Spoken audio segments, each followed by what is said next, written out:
பழைய ஏற்பாட்டு புஸ்தகங்களை நீங்க வாசிக்கும்போது ஒரு விஷயத்த கவனிச்சிருக்கீங்களா?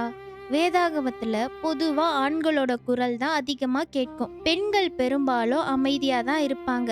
ஆனா ஒரு நாள் சபைக்கு நடுவுல நாங்க 5 பேர் பேசினப்ப மோசேயும் ஒட்டுமொத்த இஸ்ரவேல் தலைவர்களும் வாயடைச்சு போனாங்க. என் பேரு மக்லா. என் தங்கச்சிகள் நோவா, ஒக்லா, மில்கா, த்ரிஷா. நாங்க மனாசே கோத்திரத்தை சேர்ந்த செலோஃபியத்தின் குமாரத்திகள். எகிப்திலிருந்து வந்த பயணத்துல எங்க அப்பா வனாந்திரத்திலே மரித்து போனார். அதுக்கப்புறம் எங்களுக்கு ஒரு பெரிய ஆபத்து வந்துச்சு. இஸ்ரவேலர்கள் கானான் தேசத்துக்கு போகும் முன் மோசே தேசத்தை பங்கிட தொடங்கினார். அப்போ இருந்த சட்டப்படி ஆண்களுக்கு மட்டும்தான் நிலம் சொந்தமாகும். எங்க குடும்பத்துல ஆண் வாரிசே இல்ல. அதனால எங்க அப்பாவோட நில உரிமை பறிபோற நிலைமைக்கு வந்துச்சு. நாங்க அழுதுகிட்டே மூலையில உட்கார்ல. நேரா மோசேயிடமும் ஆசாரியனாகிய எலியேசரின் முன்பாகவும் தைரியமா போய் நின்னோம். நாங்க சத்தம் போட்டு சண்டை போடல, ஆணாதிக்கத்தை நேரடியா எதிர்க்கல. We come before this assembly with respect, to seek our lawful share as daughters. ரொம்ப புத்திசாலித்தனமா அவங்களோட ஆணாதிக்க மொழியிலே எங்கள் வாதத்தை முன்வைத்தோம். நாங்க என்ன கேட்டோம் தெரியுமா? எங்க அப்பா கோராகின் கூட்டத்துல சேர்ந்தவர் இல்ல.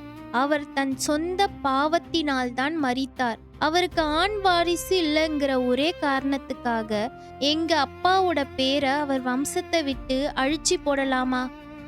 எங்களுக்கு எங்கள் தகப்பனுடைய சகோதரருக்குள்ளே காணியாட்சியை கொடுங்கள் என்று கேட்டோம்.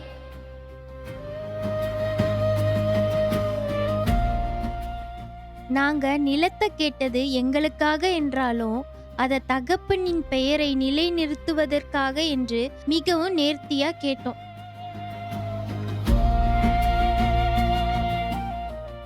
எங்க வாதத்தை கேட்டு மோசேக்கு என்ன சொல்றதுன்னே தெரியல.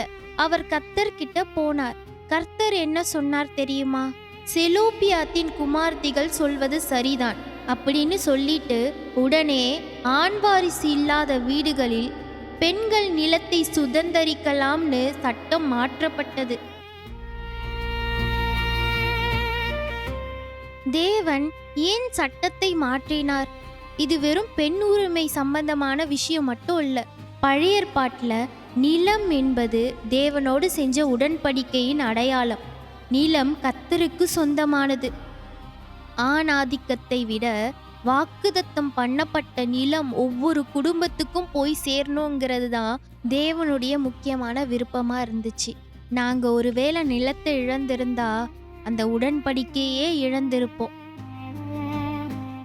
எங்களுக்கு நிலம் திரும்ப கிடைச்சது. ஆனா அது வெறும் பைபிள் கதையோட நிக்கல. சரித்திரத்துல எங்கள் பேர் எப்படி நிலைச்சு தெரியுமா? நவீன காலத்துல சமாரியாவில அகழ்வாராய்ச்சி செஞ்சப்ப அங்கே சமாரியா அஸ்ட்ரகா என்ற பழைய மண்பாண்ட துண்டுகள் கிடைச்சது.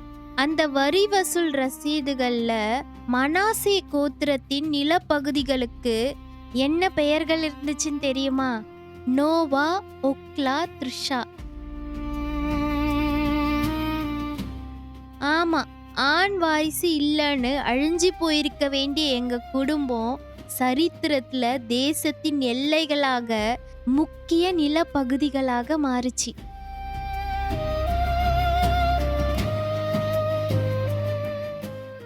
எங்க கதை என்னாகும் புஸ்தகத்தோட முடிஞ்சுது. ஆனா இன்னைக்கு உங்க சமூகத்துல, குறிப்பா உங்க ஊர்ல நடக்கிற ஒரு யதார்த்தமான உண்மையை கொஞ்சம் யோசிச்சு பாருங்க.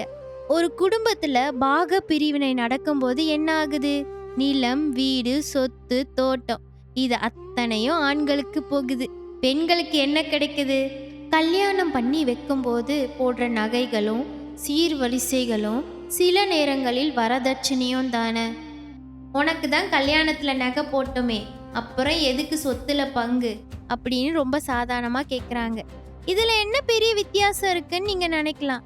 ஆனா ஒரு ஆழமான சிந்தனையோட இதை யோசிச்சு பாருங்க. நகைக்கும் நிலத்திற்கும் நிறைய வித்தியாசம் இருக்கு. நகை என்பது மாறக்கூடியது.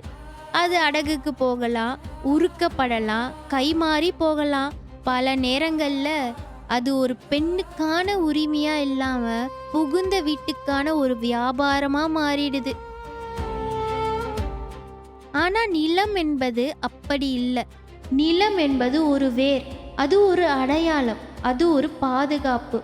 ஒரு பெண் கணவனை இழந்தாலோ அல்லது தனித்து விடப்பட்டாலோ அந்த நிலம் அவளுக்கு கொடுக்கும் தைரியம் எந்த நகையாலும் கொடுக்க முடியாது.